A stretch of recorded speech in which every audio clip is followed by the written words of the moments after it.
Good evening, visitors. Welcome to the Australian War Memorial's Last Post ceremony. My name is Emily Hiles, and joining us today from the Royal Australian Air Force is leading aircraft woman Shane Ann Ong.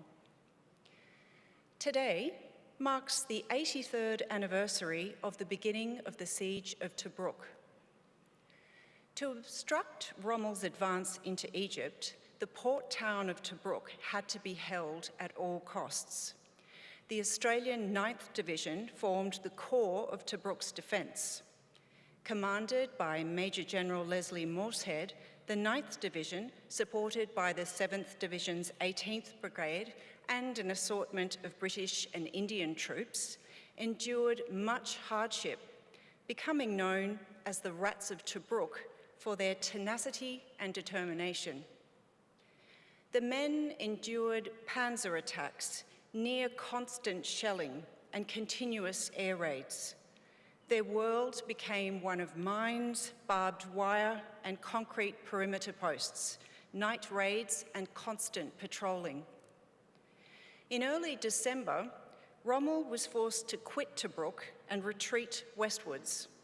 Tobruk remained a thorn in Rommel's side and prevented his advance into Egypt that year. The Australians, who had formed the core of Tobruk's defence, suffered the heaviest losses. From April to the end of October, casualties totalled 3,349, including 749 dead. Today, we remember those who are listed on the Roll of Honour, and we remember the survivors who returned home. Shortly, we will tell the story of Private James William Cummin, who was among those killed during the siege of Tobruk. This evening, we're honoured to acknowledge Lieutenant General Francis Allen, Vice Chief of the Defence Staff, Canada, accompanied by Vice Admiral David Johnston, Vice Chief of the Defence Force, and their accompanying delegation. We congratulate Vice Admiral Johnston on the announcement that the Prime Minister will be recommending to the Governor-General that Vice Admiral Johnston be appointed as the next Chief of the Defence Force. We also warmly welcome the delegations representing the National Gallery of Australia, the Royal Australian Navy's Joint Health Command, and the Air and Space Power Centre. As always, we welcome the veterans who have served, those that are still serving, and the families that love and support them. The live stream of this ceremony is made possible by the Returned and Services League of Australia and the RSL and Services Clubs Association. We welcome members who are watching the broadcast of this ceremony across Australia. During this evening's ceremony, wreaths will be laid at the base of the Pool of Reflection by visitors to the memorial and students on behalf of St Mary's College from Hobart, Tasmania, and St Michael's Lutheran School from Hahndorf, South Australia. If you're able, please stand and join in singing the National Anthem.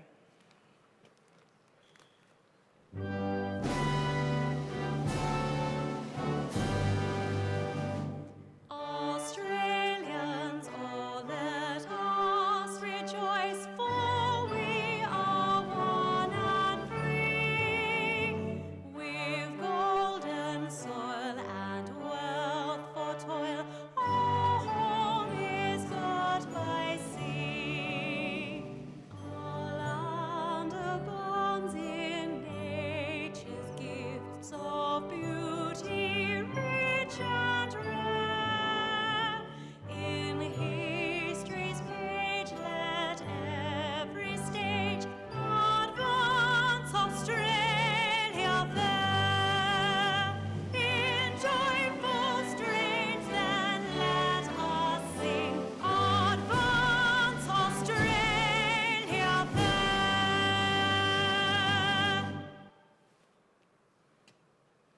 Students, please be seated.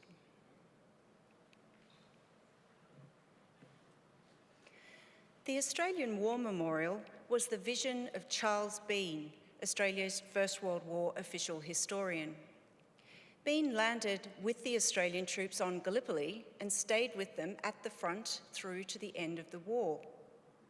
The idea of this national memorial and museum came to him at Pozières, France, in the depths of the bloody fighting of 1916. Bean's idea was that this would be a place where family and friends could mourn loved ones buried in faraway places. It would also be a place that could help all Australians understand what these men and women had endured and what they had done for us. Bean's vision, to which we remain true, is best expressed as inscribed in the entrance to the memorial's galleries. Here is their spirit, in the heart of the land they loved. And here we guard the record which they themselves made. Tonight, we will read the story behind just one of those on the Roll of Honour, which lists the names of more than 103,000 men and women who have given their lives for us in war and on operations for more than a century. But first, we present a lament, Flowers of the Forest. Wreaths and floral tributes will now be laid at the base of the pool of reflection.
Today, we remember and pay tribute to Private James William Cummin. James Cummin was born in South Melbourne on the 7th of December 1919, the son of John and Mary Jane Cummin. Also known as Jim, he went on to work as a printer while living in Melbourne. James enlisted in the 2nd Australian Imperial Force on the 15th of June 1940. He entered camp at Caulfield, but soon moved to Albury, where he joined a training unit. In August, he was posted to the newly established 2nd 23rd Battalion, part of the 26th Brigade. Private Cummin and his battalion did initial training in Albury before moving to Bonegilla in Victoria. On the 16th of November 1940, Private Cummin and his comrades sailed from Melbourne in the troop ship Strathmore, bound for overseas service. The 2nd 23rd Battalion arrived in Egypt in mid-December, then moved into Cyrenaica to complete training alongside the rest of the 9th Australian Division. Despite British successes at the start of the year against German-led counterattacks, the 9th Division had fallen back to Tobruk, a move referred to as the Benghazi Handicap. The battalion helped defend Tobruk for 8 months, manning a series of concrete pillboxes located in a semicircle around the town, called the Red Line. In April and May, the 2nd 23rd defended the western side of the line, cutting Derna Road. In May, the 2nd 23rd was among the units of the 9th Division, carrying out a series of reliefs at Tobruk. Cummin and his comrades had been relieved by the 2nd 12th Battalion and then prepared to relieve the 2nd 43rd Battalion on the eastern side of Tobruk. In the early hours of the 17th of May, the men gathered in the assembly area before moving to the starting line, while their commanding officer headed to an observation post to observe the attack. At about 5:30 a.m., Australian machine guns and artillery began firing, while a smoke screen put down by the enemy reduced visibility. As movement began, a small group of German prisoners of war were brought in, and there were reports of extremely heavy enemy machine gun and artillery fire. Australian casualties mounted, with reports of active snipers and enemy tanks. A party at the water tower, where Germans had been taken prisoner, became pinned down and stated that they would try to get out when it became dark. But they continued to give the location of enemy posts nearby. As night fell, evacuation began, and the Australian troops reached safety. In the aftermath, Private Cummin was declared missing, initially believed to have been taken a prisoner of war. He was later reported as having been killed in action on the 17th of May 1941. James Cummin was 21 years old. He is commemorated on the Al Alamein Memorial alongside more than 7,000 Commonwealth casualties of the Second World War. His name is listed on the Roll of Honour on my left, among almost 40,000 Australians who died while serving in the Second World War. His photograph is displayed today by the Pool of Reflection. This is but one of the many stories of service and sacrifice told here at the Australian War Memorial. We now remember Private James William Cummin, who gave his life for us, for our freedoms, and in the hope of a better world.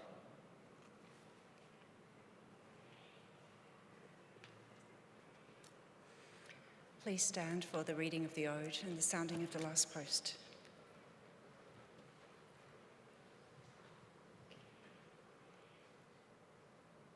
They shall grow not old, as we that are left grow old. Age shall not weary them, nor the years condemn. At the going down of the sun and in the morning, we will remember them. We will remember them.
lest we forget.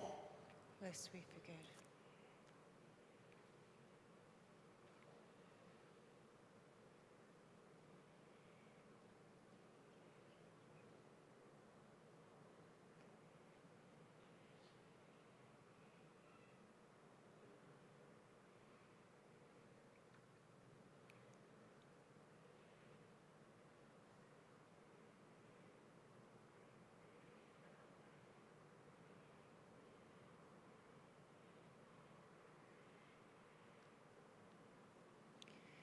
We leave you this evening with the words of the memorial's founder, Charles Bean.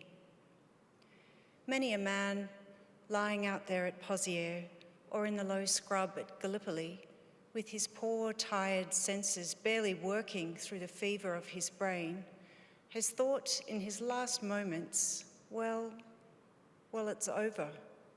But in Australia, they will be proud of this. Ladies and gentlemen, that concludes the last post ceremony. On behalf of our director, staff and volunteers, thank you for visiting the Australian War